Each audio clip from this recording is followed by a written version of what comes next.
ସମସ୍ତଙ୍କୁ ମୋର ନମସ୍କାର। ଆଉ ମୁଁ ସୋସିଆଲ ମିଡ଼ିଆରେ ଦେଖି ଆସୁଛି ଯେଉଁ ଭିଡ଼ିଓ ଭାଇରାଲ ହେଉଛି ଆମର ଖ୍ରୀଷ୍ଟିଆନ ବିରୁଦ୍ଧରେ। ମୁଁ ତାଙ୍କ ନିମନ୍ତେ ଯେଉଁମାନେ ଆମ ଖ୍ରୀଷ୍ଟିଆନ ମାନଙ୍କୁ ବିରୋଧ କରୁଛନ୍ତି ତାଙ୍କ ନିମନ୍ତେ ମୁଁ ଗୋଟେ କଥା କହିବା ପାଇଁ ଚାହେଁ କି ସେଥିପାଇଁ ମୁଁ ଆଜି ବାଧ୍ୟ ହୋଇ ଗୋଟେ ଭିଡ଼ିଓ କରିବା ପାଇଁ ଚାହେଁ। କିନ୍ତୁ ଯେଉଁ ଭାଇମାନେ ଆମ ଖ୍ରୀଷ୍ଟିଆନ ବିରୋଧୀ କରନ୍ତି ତାଙ୍କ ନିମନ୍ତେ ମୁଁ କୁହେ ଯେ ଆମେ ତ ଚାଉଳ ଦଉଛନ୍ତି, ପଇସା ଦଉଛନ୍ତି, ଜମି ଦଉଛନ୍ତି, ସେଥିପାଇଁ ଆମେ ଖ୍ରୀଷ୍ଟିଆନ ହେଇ କିନ୍ତୁ ତମେ ଦେଉନାହିଁ, ସେଥିପାଇଁ ଆମେ ହେଉଛୁ।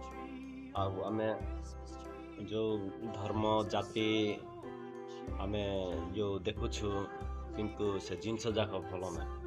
କିନ୍ତୁ ଆମକୁ ଚାଉଳ ନାହିଁ ଦେଇକି, କିଏ ଆମକୁ ଜମି ଦେଇନାହିଁ କି କିଛି ଦେଇନାହିଁ ଆମମାନଙ୍କୁ। କିନ୍ତୁ ଆମେ ସେଥିରୁ ଗୋଟେ ଜିନିଷ ଆମର ଜୀବନରେ ବି ଚମତ୍କାର ହେଇଛି, ସେଥିପାଇଁ ଆମେ ହେଇଛୁ। ଏବେ ସମାଜରେ ରହିବି ଆମକୁ ଲାଭ ନାହିଁ କି କିଛି ନାହିଁ। ବାସ୍ ଆମଠାରୁ ଯଦି ସଦା ପରମେଶ୍ୱର ଆମର ପାଖରେ ଥିବ ବୋଲି ଆମେ ତାଙ୍କୁ ସ୍ୱୀକାର କରିଛୁ। ଆମକୁ କିଏ ପରିବର୍ତ୍ତନ କରିନାହାନ୍ତି, ଆମେ ଧର୍ମ ପରିବର୍ତ୍ତନ କରିନାହିଁ, ଆମେ ହେଲା ଆମର ଜୀବନ ପରିବର୍ତ୍ତନ କରିଅଛୁ। ଆମେ ଯେତେ ଆମମାନଙ୍କୁ ତମେ ଚିଡ଼େଇବ ସେତେ ଆମେ ବଢ଼ିବୁ, ଏଇଟା 100% ମୁଁ କହୁଛି। ପଣ୍ଡିତ ଜବାହରଲାଲ ନେହେରୁ କହିଛନ୍ତି ଯେ ତମେ ଖ୍ରୀଷ୍ଟିଆନ ମାନଙ୍କୁ ତମେ ଚିଡ଼ାଅ ନାହିଁ, ଯେତେ ଚିଡ଼େଇବ ସେତିକି ସେମାନେ ବଢ଼ିବେ ବୋଲି କହିଛନ୍ତି।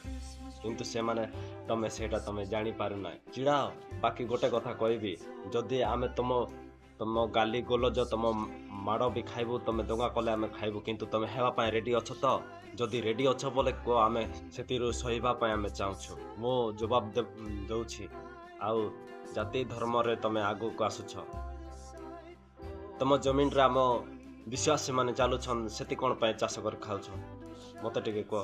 ସେ ଜମିନରେ କ'ଣ ପାଇଁ ଚାଲୁଛ ତମେ? ସେ ନିଶ୍ୱାସ ପ୍ରଶ୍ୱାସରେ କ'ଣ ପାଇଁ ତମେ ନେଉଛ ତମ ପେଟ ଭିତର? ସେଇଟା ତ ଜାତି ଧର୍ମ ଦେଖୁନାହିଁ। ପାଣି ଜାତି ଧର୍ମ ଦେଖୁନାହିଁ। ସେ ଜୀବନ ବି ଦେଇପାରୁଛି, ଜୀବନ ଆଣି ବି ପାରୁଛି, ତାକୁ ସିଏ କେମିତି ଜାତି ଧର୍ମ ଦେଖୁ? ତମମାନେ କିଏ? ସାମାନ୍ୟ ମଣିଷ ମାନେ। ତମେ ତାଡ଼ନା କର, ତ ତାଡ଼ନା